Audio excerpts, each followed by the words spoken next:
Google பேல நீங்க payment பண்ணிருப்பீங்க. பேமெண்ட் பண்ணதுமே அந்த பேமெண்ட் ஃபெயில்ட் ஆயிடுக்கும். ஃபெயில்ட் ஆனதுக்கு அப்புறம் அந்த அமௌண்ட் உங்களோட பேங்க்ல இருந்து டெபிட் ஆயிடுக்கும். அதுக்கப்புறம் நீங்க யாருக்கு சென்ட் பண்ண நினைச்சீங்களோ அவங்களுக்கும் பாத்தீங்கன்னா அந்த அமௌண்ட் ரிசீவ் ஆயிடுக்காது. இந்த மாதிரி ஒரு ப்ராப்ளம் நீங்க ஃபேஸ் பண்றீங்க அப்படின்னா அதை எப்படி ஃபிக்ஸ் பண்றது, நம்மளோட அமௌண்ட் எப்படி ரீஃபண்ட் வாங்குறது அப்படிங்கறத பத்தி தான் டீடைலா இந்த வீடியோல பார்க்க போறோம். பார்க்கறதுக்கு முன்பாக சேனலை சப்ஸ்கிரைப் பண்ணாம இருந்தீங்கன்னா சப்ஸ்கிரைப் பண்ணிக்கோங்க.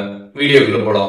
கூகுள் பேல நீங்கள் பேமெண்ட் பண்ணியிருப்பீங்க. பேமெண்ட் பண்ணதுமே அந்த பேமெண்ட் ஃபெயில்ட் ஆகிடுக்கும். அதுக்கப்புறம் அந்த அமௌண்ட் உங்களோட பேங்க் அக்கௌண்ட்லேருந்து டெபிட் ஆகிடுக்கும். நீங்கள் யாருக்கு சென்ட் பண்ண நினச்சிங்களோ அவங்களுக்கும் அந்த அமௌண்ட் சென்ட் ஆகிடுக்காது.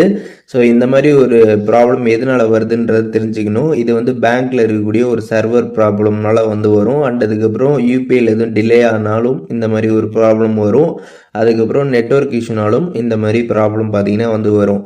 இந்த மாதிரி ப்ராப்ளம் வரதுனால நம்மளோட அமௌண்ட் பார்த்தீங்கன்னா லாஸ்ட் ஆகிடாது, நமக்கே திருப்பி கிரெடிட் ஆகிடும். அதனால் உங்களோட அமௌண்ட்டை நினச்சி நீங்கள் பயப்பட தேவை கிடையாது. இந்த மாதிரி ப்ராப்ளம் வந்ததுமே ஒரு 5 to 6 நிமிட்ஸ் வெயிட் பண்ணி பாருங்கள். அதுக்குள்ளே பார்த்தீங்கன்னா உங்களோட அமௌண்ட் உங்களுக்கே கிரெடிட் ஆகிடும்.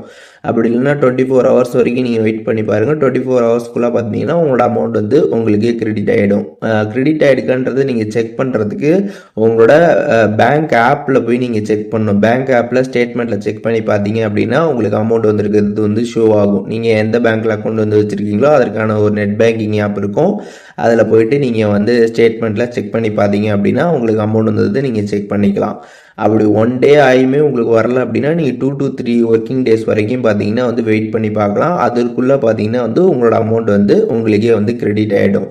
2 to 3 டேஸ் ஆனதுமே பார்த்தீங்கன்னா உங்களுக்கு அமௌண்ட் வராமல் இருந்துச்சு அப்படின்னா நீங்கள் என்ன பண்ணலாம் அப்படின்னு பார்த்தீங்கன்னா நீங்கள் கூகுள் பேயோட கஸ்டமர் கேரில் காண்டாக்ட் பண்ணி உங்களோட ப்ராப்ளம் எக்ஸ்பிளைன் பண்ணீங்க அப்படின்னா அதற்கப்புறம் பார்த்தீங்கன்னா உங்களோட அமௌண்ட் உங்களுக்கே கிரெடிட் பண்ணிடுவாங்க. எப்படி கஸ்டமர் கேரை காண்டாக்ட் பண்ணுறது அப்படிங்கிறத பற்றி நம்ம சேனல் ஆல்ரெடி வீடியோ போட்டிருக்கோம்.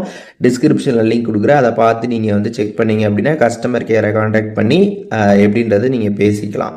ஸோ இப்போது இந்த வீடியோ மூலியமாக இந்த மாதிரி ஃபெயில்ட் ஆகி அமௌண்ட் டெபிட் ஆகிடுச்சு அப்படின்னா அந்த அமௌண்ட் எப்படி திருப்பி ரீஃபண்ட் வாங்குறது அப்படின்றதுக்கான டீட்டெயில்ஸ் தெரிஞ்சிருப்பீங்க.